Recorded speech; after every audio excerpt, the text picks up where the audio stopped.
And some of the nation's top banks continue to work with the FBI to determine the scope of a huge hack attack. As we reported last night, sophisticated hackers have reportedly gained access to computer systems and bank records of JP Chase and 6 other banks.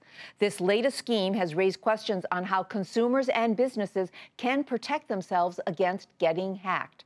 Our next guest says there are some simple steps to safeguard their personal information. He's Scott Goldman, CEO of Text Power. This is a website security firm.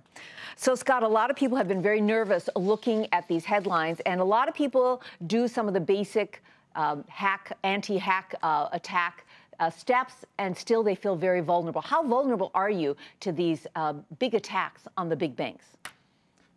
Well, in the ongoing cat and mouse game between security and hackers, chalk up another one for the mice. There are plenty of things that you can do to protect yourself, and I'd like to go through those steps with you. They are very basic and some things that will keep you protected. Well, actually, you have a list here. You say, choose a strong password. We always hear this.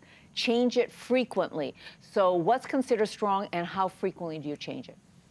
Well, this is kind of Security 101. What you want to do is select a password that does not contain dictionary words. It doesn't have your birthday. It doesn't have your dog's name in it. You want to choose something that's long, complicated. It's got a couple of symbols in it. And if you can pick a phrase, that would be really good.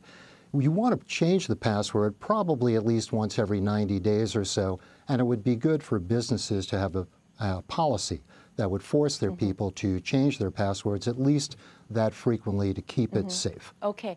The next one on your list is subscribe to a multi-factor authentication process. You're going to have to translate what that means, because it sounds a little complicated.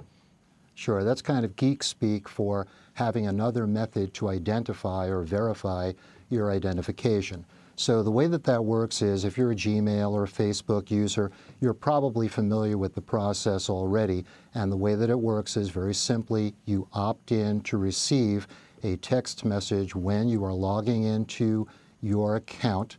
And what you do is you enter your ID and password, and then a text message is sent to your phone. And in some cases, you send one from your phone. And that message has a code in it, which you then would enter into a field on the screen, and that, because it's not associated with the website or the user ID or the password, identifies you with a third mechanism. That's what multi-factor means. Let's go through some of these other ones, because they're all good advice. Avoid bad links and emails, and also encrypt your computer. Tell us what those two mean. Yeah, let's take the emails first. You would really be shocked at how good hackers have become at this. They're really extraordinarily artistic at developing emails that look exactly like what you would get from a large firm, from a Bank of America, from American Express. What you want to avoid at all costs is clicking on any of the links in those emails.